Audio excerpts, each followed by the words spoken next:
साल है 2025। क्रिकेट का सबसे बड़ा मंच आईसीसी चैंपियंस ट्रॉफी पाकिस्तान में होने वाला है, लेकिन टूर्नामेंट पर एक साया मंडरा रहा है, भारत और पाकिस्तान की पुरानी राइवलरी का साया।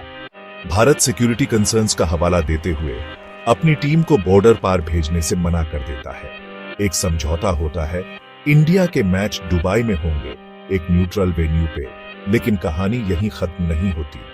एक डिप्लोमेटिक झगड़ा शुरू हो जाता है जब कराची के नेशनल स्टेडियम से इंडियन फ्लैग गायब मिलता है। पाकिस्तान क्रिकेट बोर्ड सफाई देता है कि सिर्फ आईसीसी, पीसीबी और कंपीटिंग टीम्स के फ्लैग्स ही मैच डेज पर दिखाए जाएंगे। ये इंसिडेंट भले ही छोटी सी लगे, इंडिया पाकिस्तान रिलेशंस के डीप सीटेड मिसट्रस्ट का प्रतीक बन जाती है। क्रिकेट भी, जो एकता का खेल माना जाता है, पॉलिटिकल एनिमोसिटी के जाल में फंस जाता है। 2025 चैंपियंस ट्रॉफी इंडिया और पाकिस्तान के कॉम्प्लेक्स रिलेशनशिप का एक छोटा सा रूप है। ये हिस्टोरिकल बैगेज, पॉलिटिकल पोस्टरिंग और डीप रूटेड सस्पिशंस को दिखाता है जो उनके रिश्ते को डिफाइन करते हैं। इस राइवलरी को समझने के लिए हमें हिस्ट्री में जाना होगा, उस समय में जब झगड़े के बीज बोए गए थे। इंडिया पाकिस्तान राइवलरी की शुरुआत ब्रिटिश राज यानी इंडियन सबकॉन्टिनेंट में ब्रिटिश रूल के समय से होती है। ब्रिटिशर्स ने अपनी डिवाइड एंड रूल पॉलिसी से हिंदूज और मुस्लिम्स के बीच एग्जिस्टिंग टेंशंस को और बढ़ा दिया।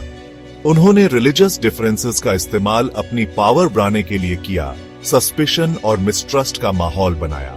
1857 का सेपॉय म्यूटिनी, जो राइफल कार्ट्रिजेस में एनिमल फैट इस्तेमाल होने की अफवाह से शुरू हुआ, कम्युनल डिवाइड को और गहरा कर गया। ब्रिटिशर्स ने इस अपराइजिंग को मुस्लिम रिबेलियन बताया, जिससे हिंदू रिजेंटमेंट बढ़ा। इसके बाद ब्रिटिशर्स ने हिंदूज को फेवर करने वाली पॉलिसीज बनाई, जिससे दोनों कम्युनिटीज के बीच की खाई और चौड़ी हो गई। 20वीं सदी की शुरुआत तक डिवीजन के बीच जम चुके थे। 1906 में बनी मुस्लिम लीग ने एक अलग मुस्लिम स्टेट की मांग की, ये कहते हुए कि हिंदू मेजॉरिटी इंडिपेंडेंट इंडिया में मुस्लिम्स मार्जिनलाइज्ड हो जाएंगे।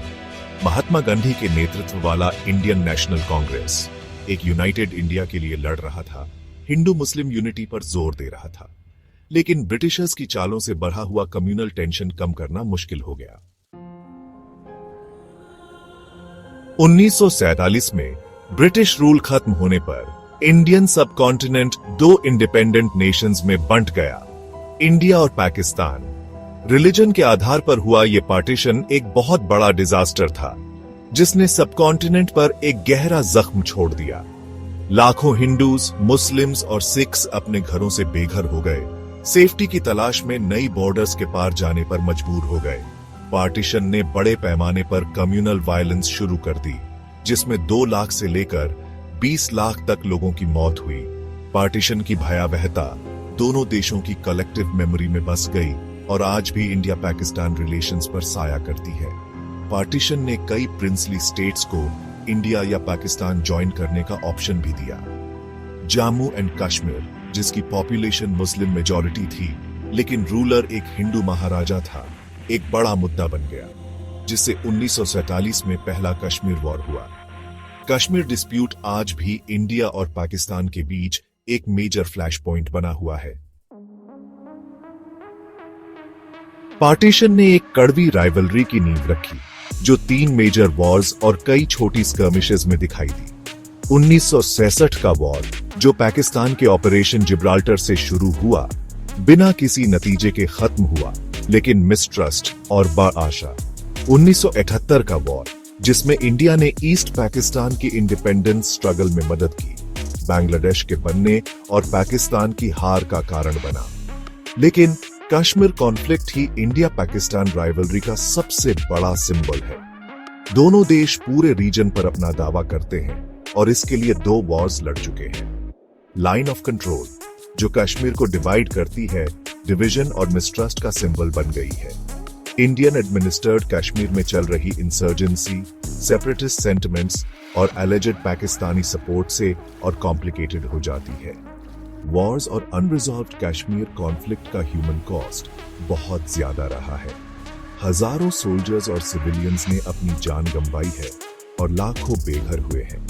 कॉन्फ्लिक्ट के कांस्टेंट थ्रेट ने रीजन के इकोनॉमिक डेवलपमेंट और कोऑपरेशन को भी नुकसान पहुंचाया है। कॉन्फ्लिक्ट की लेगेसी आज भी बॉर्डर के दोनों तरफ लोगों की जिंदगी पर असर डालती है।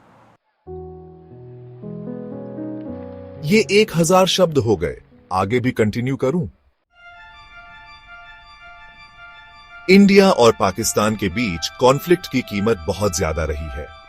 दोनों देशों ने मिलिट्री एक्सपेंडिचर पर बहुत सारा पैसा खर्च किया है, सोशल और इकोनॉमिक डेवलपमेंट की कीमत पर। इसका ह्यूमन कॉस्ट भी बहुत ज्यादा रहा है।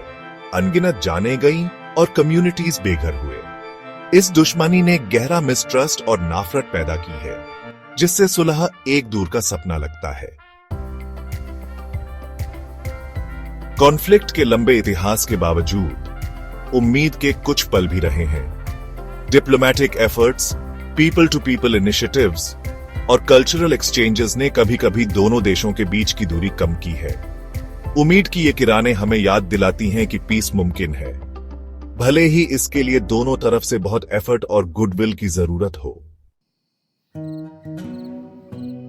इंडिया और पाकिस्तान दोनों इतिहास का भारी बोझा ढो रहे हैं। 1943 का पार्टीशन, वॉर्स और ऑनगोइंग डिस्प्यूट्स ने गहरे जख्म छोड़े हैं। इस हिस्ट्री को समझना किसी भी मीनिंगफुल डायलॉग के लिए जरूरी है। पास्ट को एक्सेप्ट करके ही दोनों देश आगे बढ़ने की उम्मीद कर सकते हैं। जैसे हम फ्यूचर की तरफ देखते हैं, सवाल यही रहता है, क्या इंडिया और पाकिस्तान पीसफुल कोएग्जिस्टेंस का रास्ता ढूंढ सकते हैं? चैलेंजेस बहुत हैं, लेकिन अपॉर्चुनिटीज भी हैं। कंसर्टेड एफर्ट, म्यूचुअल रिस्पेक्ट और कॉम्प्रोमाइज करने की इच्छा से एक शेयर्ड फ्यूचर नामुमकिन नहीं है। पीस की जर्नी लंबी और मुश्किल है, लेकिन हर कदम एक हार्मोनियस रिलेशनशिप की तरफ एक कदम है।